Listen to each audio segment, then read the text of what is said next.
नमस्कार मित्रांनो, आज मी तुम्हाला आणखीन एका पुस्तकाची ओळख करून देणार आहे। मागील 2 वर्ष मी ताडोबाच्या जंगलात जंगल सफारी करून वाघ बघून आलो।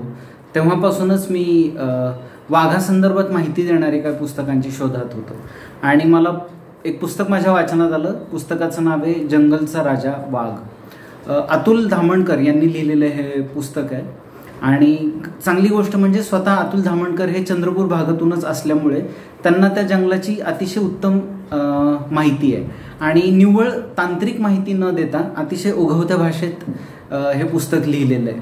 त्यांनी बऱ्याच विषयांना म्हणजे वाघांची जीवन कसं असतं त्याच्यातल्या बऱ्याच विषयांवर त्यांनी प्रकाश टाकलेला आहे। जसं वाघांचा उगम कुठून झाला, तर माझ्या म्हणजे त्यांनी पुस्तकात जे लिहिले त्याप्रमाणे वाघ ह्याचा प्रथम जे सापडतात ते सायबेरियामध्ये त्यांचा पहिला आढळलेले आहेत आणि मग जसं जसं त्यांची संख्या वाढत गेली आणि त्यांना तो जंगल अपुरं पडू लागलं, मग सायबेरियामधून हळूहळू रशिया, चीन मार्गे नेपाळ आणि भूतान अशा मार्गातून वाघांनी भारतामध्ये प्रवेश केला। त्यांनी वाघांचं काही तुरळक सापडतात ते म्हणजे जावा, सुमात्रा या बेटांवरती सुद्धा वाघ असल्याची माहिती आहे, पण त्या भागातले वाघ आता पूर्णपणे नामशेष झालेले आहेत।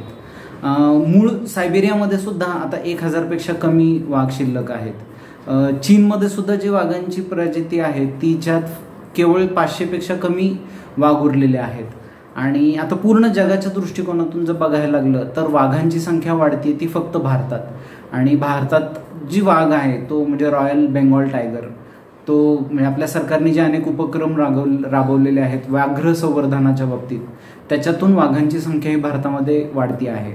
ही माहिती मला म्हणजे याच्यापूर्वी नव्हती, हे त्या अतुल धामणकरांच्याच पुस्तकामधून मला मिळाली। तसंच त्यांनी इतरही गोष्टीवर माहिती दिलेली आहे, जसं वाघीण आपल्या मुलांना कसं वाढवते, त्यांचं जंगलात शिकार कशी करावी ह्याचं ते ज्ञान त्यांच्या आपल्या एका पिढीतून दुसऱ्या पिढीत कसं देते, हे अतुल धामणकरांनी अतिशय व्यवस्थित शब्दात त्याचं शब्दांकन केलेलं आहे। आणखीन एका गोष्टीवर त्यांनी महत्त्वाची जी माहिती दिलेली आहे ती म्हणजे इंग्रज भारतात येण्यापूर्वी आपल्या देशात जवळपास 1 ते 1.25 लाख वाघ होते पूर्ण जंगलांमध्ये मिळून, पण इंग्रज भारतात आले ते त्यांची लांब पल्ल्याच्या बंदुका घेऊन आणि या बंदुका ह्या वाघांच्या जीवावरच उठल्या।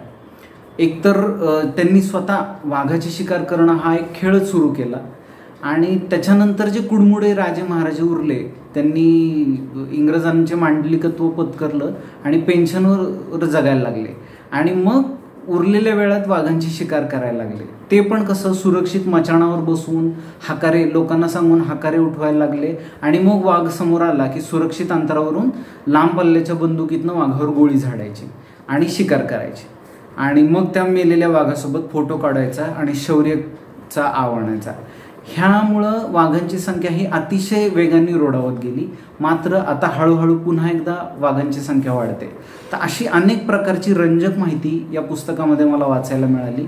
तुम्ही सुद्धा हे पुस्तक नक्की वाचा। या पुस्तकातली आणखीन एक गोष्ट म्हणजे यात असलेले अनेक फोटो स्वतः अतुल धामणकरांनी स्वतः काढलेले आहेत, अतिशय उत्तम फोटोग्राफी केलेली आहे। तर हे पुस्तक तुम्ही नक्की वाचा, मला स्वतःलाही खूप आवडलंय आणि तुम्हाला वाचल्यानंतर हे पुस्तक कसं वाटतंय ह्याचा अभिप्राय मला कमेंटमध्ये नोंदवा। धन्यवाद।